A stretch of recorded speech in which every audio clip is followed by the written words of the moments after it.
আর কিছু কিছু মেয়ে আছে আবার বিটিএস ভক্ত। না এখানে নাই, সব এখানে নাই, এখানেও আছে। ছি ছি ছি ছি, এত দাড়িওয়ালা টুপিওয়ালা মুরব্বীরা এখানে বসে আছে, মানুষ সম্মত সব শেষ হয়ে যাবে ভাই। আল্লাহ সেই বোনদেরকে হেফাজত করুক, পড়না আমিন। এই একটা মানুষ যিনি ফেমাস হওয়ার জন্য এত কিছু করে, আমি মানলাম যে উনি ইসলামিক বক্তা, বাট ঠিক আছে বিটিএস নিয়ে এত ইনসাল্ট করে কথা বলতে হবে এরকমটা তো না। ঠিক আছে তুমি বিটিএস নিয়ে কথা বলতেই পারো, যেহেতু ওরা মানে গান করে, তো আপনি কেন জাস্ট বিটিএস নিয়ে কথা বলবো? আপনারা তো চাইলে বাংলাদেশি যে শিল্পীরা আছে ওদেরকে নিয়েও কথা বলতে পারো। শুধু ইসলামে তো শুধু বিটিএস এর গান যে হারাম এরকমটা না, মানে সব ধরনের গানই তো হারাম।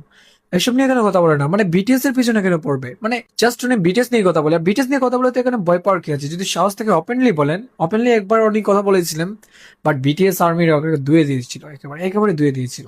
তো যাই হোক, তিনি একজন ইসলামিক বক্তা, কারণ একজন ইসলামিক বক্তা যেহেতু ওনাকে সম্মান করতে হয়। ঠিক আছে, বিটিএস হারাম, এটা হারামকে হারাম বলতে হবে, এটাই স্বাভাবিক। বাট ইনসাল্ট করে কথা বলেছেন তো কিছু বলার নেই, এতটুকুই। আমি জাস্ট এটা আপনাদের সামনে তুলে ধরলাম, এর চেয়ে বেশি না।